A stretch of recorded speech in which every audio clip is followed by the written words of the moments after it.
Bom, hoje vamos falar, né, sobre sexualidade, sexo, prazer e palavra. Esse discurso, esse trabalho, ele já foi apresentado num encontro que houve na Universidade Positivo, no nível de especialização, de pós-graduação. E ele tem como palavras-chave, ou uma frase-chave, uma frase que diz assim: a sexualidade é o enigma da existência. Tá? Então, para isso, nós escutamos muito uma música que vocês devem conhecer e que, pelo menos as pessoas da minha geração, né? Que é a música da Rita Lee, que se chama Amor e Sexo. Eu sempre esqueço o nome. Mas eu gosto muito dessa música, né? Porque a Rita Lee diz assim, que amor é cristão e sexo é pagão. Isso aí podia até ser título de um outro trabalho, de uma outra palestra, né? Mas, junto com essa música da Rita Lee, que é inspiradora, a própria Rita Lee é inspiradora, né? Tem um trecho do Jabor, um jornalista muito conhecido dessa mesma geração, que diz assim: o amor tem jardim, cerca, projeto. O sexo invade tudo. Sexo é contra a lei, no fundo de tudo. O amor depende de nosso desejo. É uma construção que criamos. Sexo não depende de nosso desejo. Nosso desejo é tomado por ele. Ninguém se masturba por amor. Ninguém sofre sem tesão. O sexo é um desejo de apaziguar o amor. O amor é uma espécie de gratidão a posteriori pelos prazeres do sexo. O amor vem depois. O sexo vem antes. No amor perdemos a cabeça deliberadamente. No sexo a cabeça nos perde. O amor precisa do pensamento. Então, esse texto do Jabor, que acompanha a música da Rita Lee, é não só inspirador, mas ele diz de uma forma jornalística, e a Rita Lee diz de uma forma musical. É isso que nós vamos tentar aqui apresentar sobre a forma de palavra.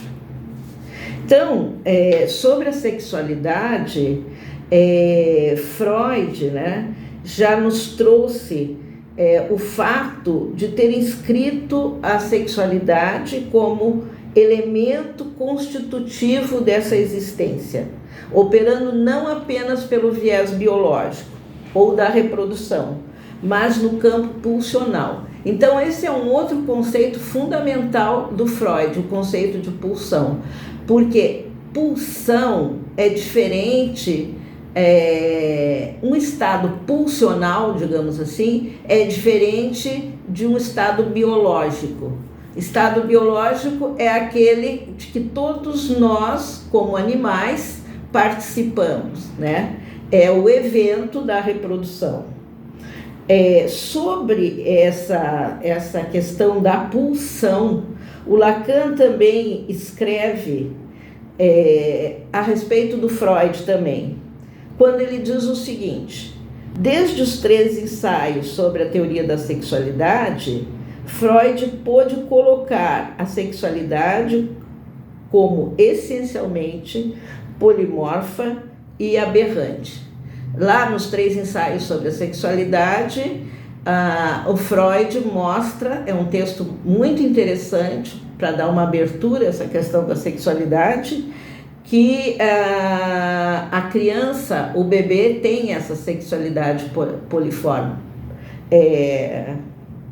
polimorfa, desculpe. Ou seja, o prazer no bebê, ele se expande por todas as partes do seu corpo. Não tem espaços determinados, pela boca, pelo ânus, pela pele, pelo tocar no seio da mãe com seu rostinho e assim por diante, né? Então, o Lacan diz que o encanto de uma pretensa inocência infantil é rompido.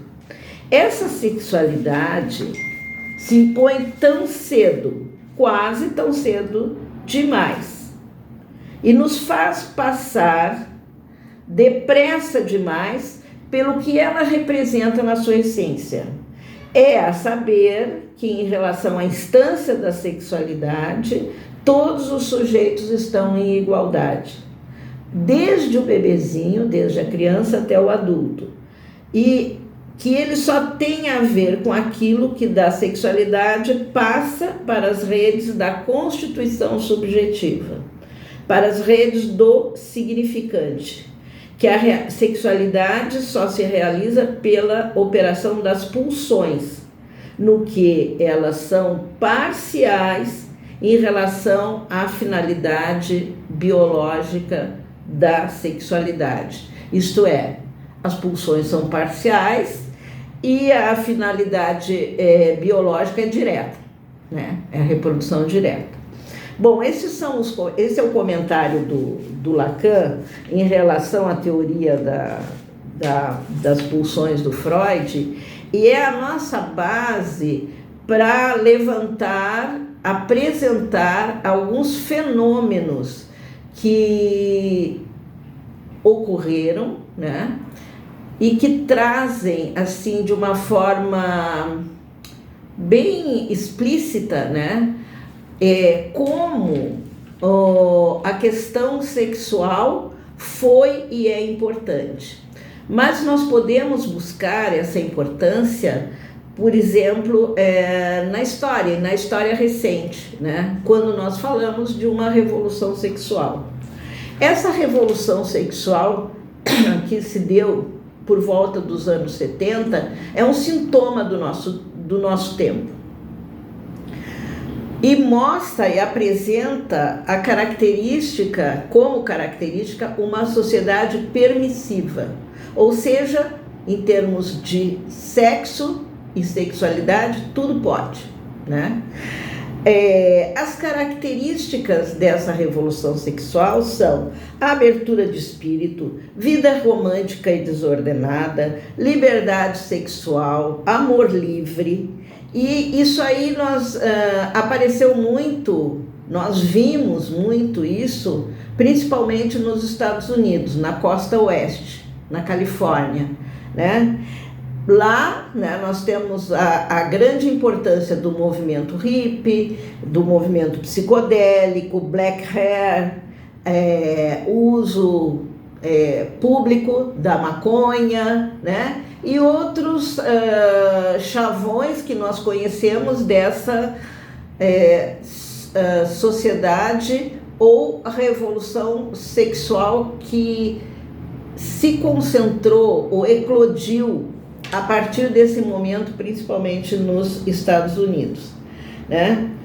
Lá na Califórnia, na UCLA, na Universidade de Los Angeles, nós temos como figura da filosofia que marcou muito esse período o Marcuse. O que o Marcuse... O Marcuse, ele escreveu um texto em 1955 que se chama Eros e Civilização, justamente onde ele analisa esse sintoma do nosso tempo.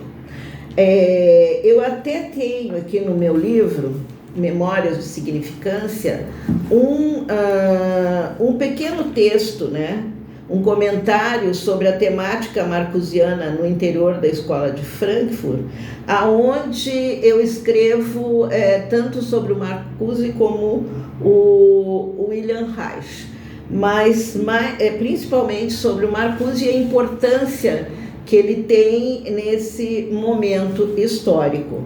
Então, ele escreveu Eros e Civilização em 1955, mas muito antes, porque ele fez parte da Escola de Frankfurt, e a Escola de Frankfurt é um movimento, né, de reação, que surgiu no pós-guerra, mas que é de reação, né, de crítica ao marxismo, sem deixar de ser marxista, e em que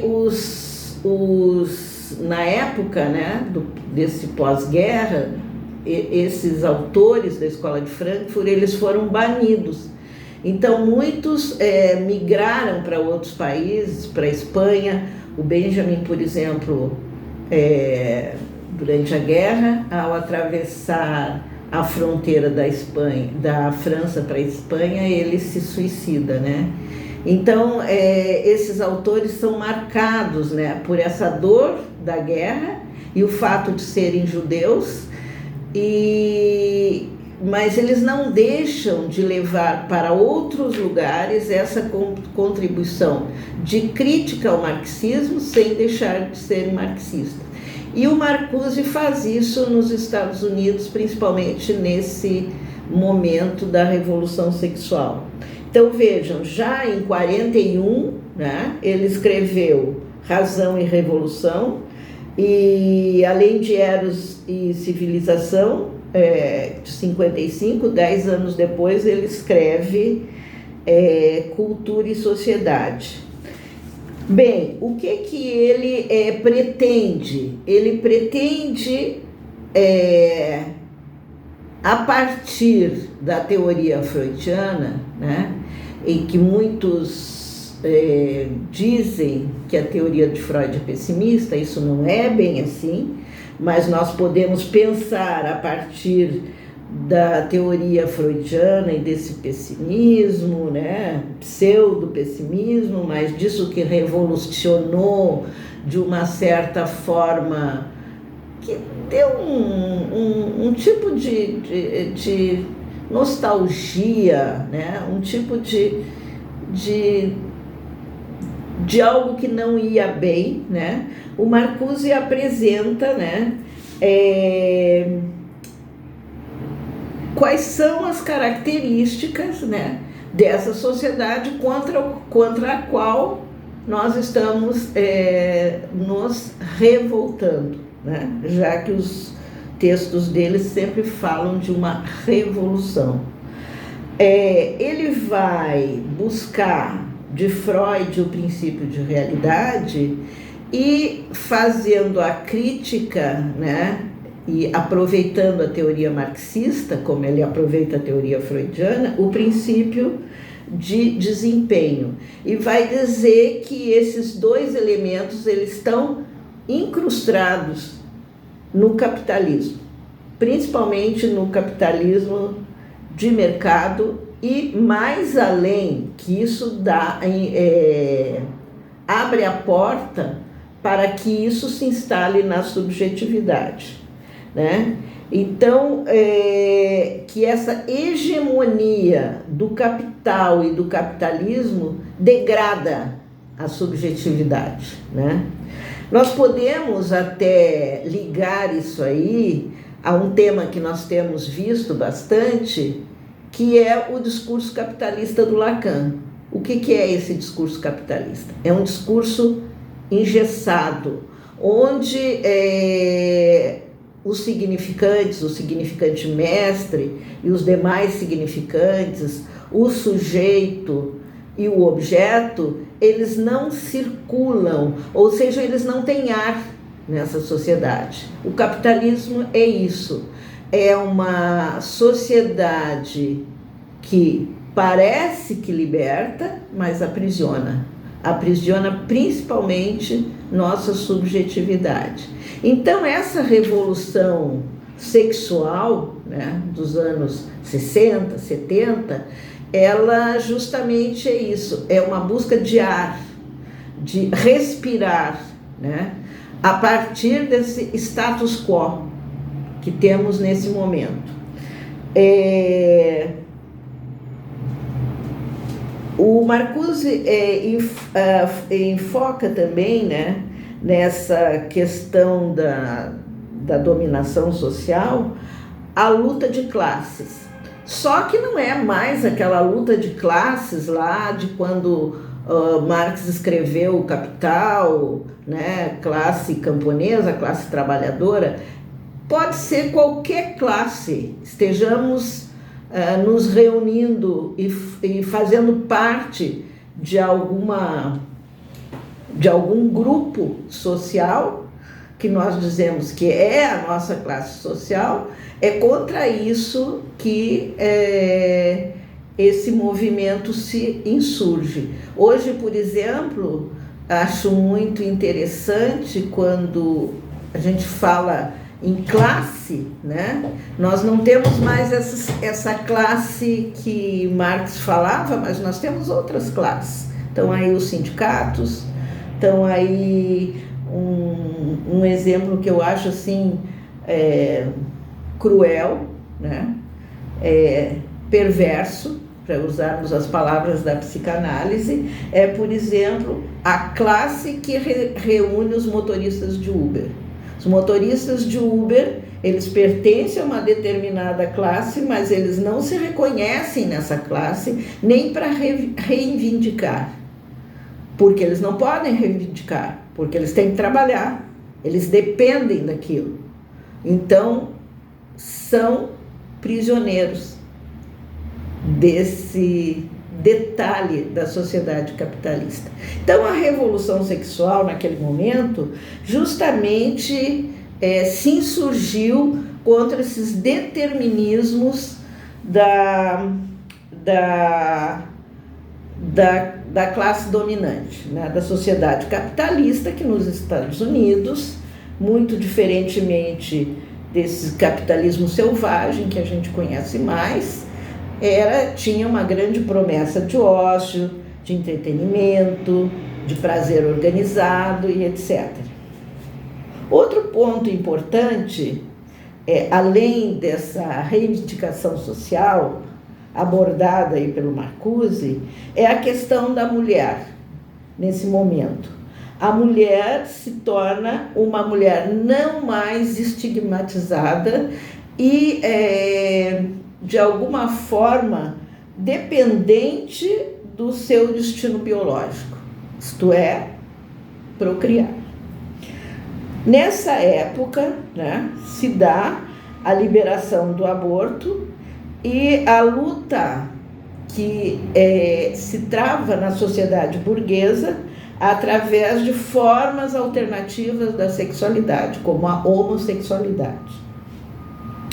Também, nesse ponto da mulher, nós podemos dizer, né, que foi nesse momento histórico, em 1967, que aparecem os métodos contraceptivos, pílula anticoncepcional, tanto nos Estados Unidos como na Alemanha. Então, essa liberdade que a pílula deu à mulher, né, vocês podem até pensar no livro da Simone de Beauvoir, O Segundo Sexo, né? A maneira, né, de não se engravidar era o coito interrompido. Então, o fato das mulheres terem acesso à pílula se caracteriza como serem donas do seu próprio corpo, né? Aproveitarem do prazer sexual sem necessariamente serem reféns de uma gravidez indesejada. Mas vejam bem, essa questão do aborto aparece nesse momento histórico lá, antes mesmo, mas é uma questão política, social e política que até hoje nós partilhamos dela. Vocês veem, por exemplo, que a lei sobre o direito ao aborto ainda está, não sei se está no Congresso ou se já está no Supremo Tribunal Federal. Então, é algo que diz respeito não só às mulheres, mas a toda a sociedade. Bom, nesse momento também, né, uma outra coisa interessante em relação à mulher é o parto sem dor. Isso eu estava lendo sobre um tal de Dr. Fernand Lamarck, de 1952, e eu achei muito interessante porque ele evoca esse parto sem dor. Né? A mulher não precisa, as dores do parto não são nada tão boas assim, né? Apesar de que tem uma colega que diz que o parto, a dor do parto é uma forma de gozo. E eu concordo com ela, porque onde há dor, nesse sentido, há prazer, o prazer da dor e gozo. Mas isso é só um parênteses, né? Outra coisa que se dá em 1967 são os protestos contra a guerra no Vietnã. Então, nós estamos vendo que é uma sociedade que está dentro de um processo revolucionário. E aonde eu queria chegar é propriamente em 1968, com a Revolução dos Estudantes na França. Se bem que não se trata propriamente de uma revolução, muitos dizem que é uma revolta. Por que revolução? Revolução é um paradigma, como diz o Thomas Kuhn, né?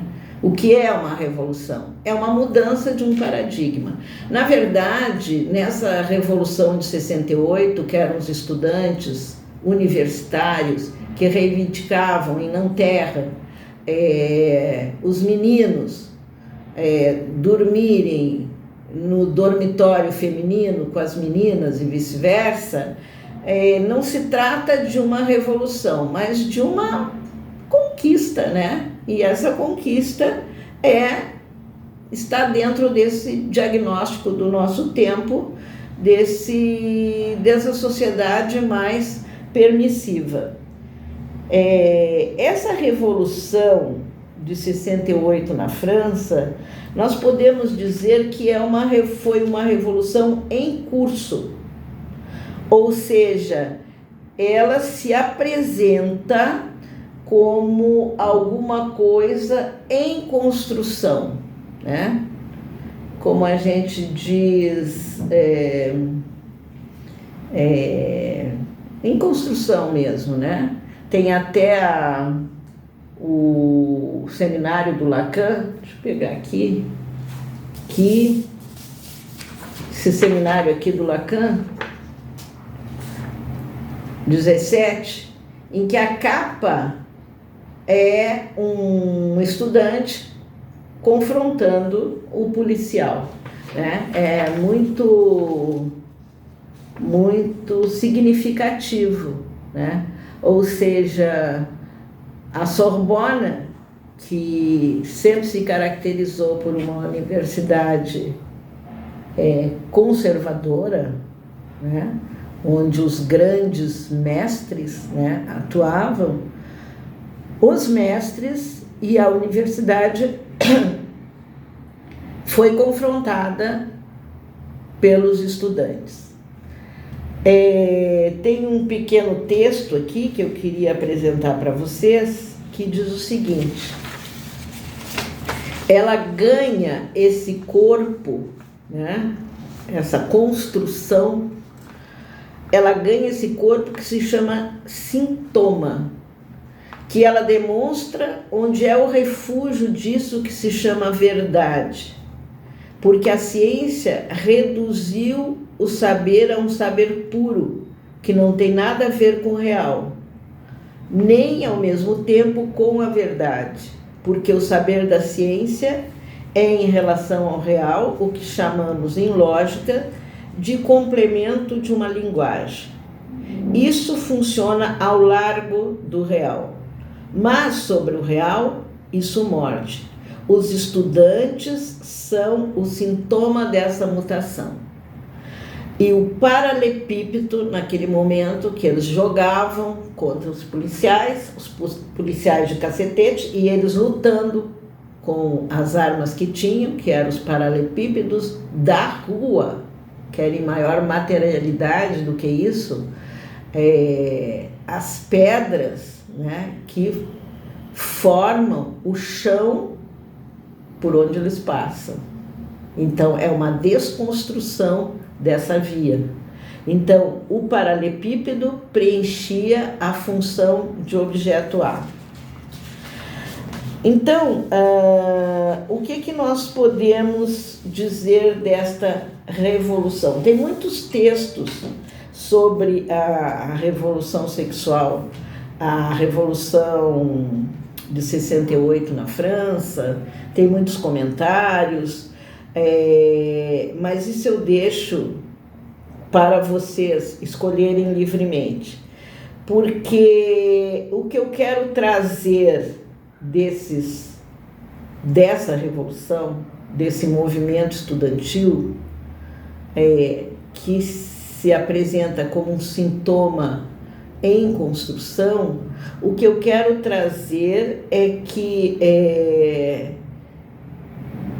a universidade e os estudantes são locais e pessoas marcados pelo saber, pela palavra. E são corpos marcados pelas palavras, aprisionados às palavras, aprisionados pelo ambiente discursivo. E o que há lá nesse ambiente discursivo, por onde se dá essa revolta? Há gozo. Mas a lógica fálica, né, vai mostrar então que aí nesse ambiente discursivo há uma falta. Então há uma falta aí, essa falta aparece. E o que é essa falta? É apenas um lugar. Essa falta é um operador lógico que substitui o pai faltante. Pai presente apesar de faltante. E que essa falta é diferente da ignorância. Aqui nós podemos fazer uma intervenção num outro sentido, mas que dá para entender muito bem essa experiência faltante. Nós temos uma experiência gozosa e agora nós temos um lugar faltante, né? Quando nós abordamos a sexualidade, né, que hoje também é um tema que está bem presente, né? E que alguém diz, no caso da generificação, eu não sei se sou homem ou mulher. Quando alguém diz não sei se sou homem ou mulher, isso demonstra uma ignorância sobre o corpo, né? Como diz o Pantit, é uma desidentidade. Se eu não sei se eu sou homem ou se eu sou mulher, eu posso supor que eu sou homem ou mulher. Então, eu acho uma solução imaginária. Não é nem uma solução do real do corpo, tenho pênis, não tenho pênis, e nem uma outra solução, ou apresenta uma outra solução que é a solução imaginária, que é eu não sei, mas acho que sou, né? Então essa é a solução imaginária. Quando eu posso dizer sei quem sou ou sei o que sou, eu encontro aí minha singularidade, já que a anatomia não basta. Então, o tema da revolução sexual, vejam bem, que onde tivemos uma manifestação social, né, lá com o que nós chamamos, entre aspas, Revolução de 68 na França, foi uma abertura para essas outras pequenas revoluções, não pequenas, parecem pequenas, mas que são muito grandes. E o que elas apontam? Elas apontam a falta, e a partir dessa falta, talvez eu consiga pôr na língua, nas palavras, a minha existência. Por isso que eu dizia lá no início, com Freud, que a sexualidade é a questão da existência. E a conclusão é que mesmo que eu não saiba, mas se eu o digo, se eu falo, eu já tenho um discurso que, por não saber, é o discurso da castração. E, como resultado, eu tenho nessas palavras uma suplência ao gozo, operada aí pela castração, ou função fálica do pai. Eu sei que apresentei isso com muitos problemas, apresentei um modelo, Revolução Sexual, Revolução de 68, e muitos problemas. E esses problemas nós vamos continuar, na medida das nossas conversas aqui, a explicitá-lo. Para isso, eu recorro a alguns textos, né? Já apresentei o meu próprio texto aqui, sobre o Marcuse, um texto que eu gosto muito, um autor que eu gosto muito, que é o Foucault, o texto da Alenka Zupantich, O que é Sexo, o do Safatli, sobre o Lacan, e esse aqui, essa joia, essa pequena joia aqui, que pode nos ajudar, que é do Freud, que se chama Petite Perversion Ordinaire. Então, aqui nós temos algumas das nossas perversões e algumas das nossas atitudes ou atos, não atitudes, que buscam recobrir essa falta, que é a única maneira que nós teríamos para nos abrir um espaço para tratar a sexualidade como enigma da existência. Era isso que eu tinha a dizer. Muito obrigada.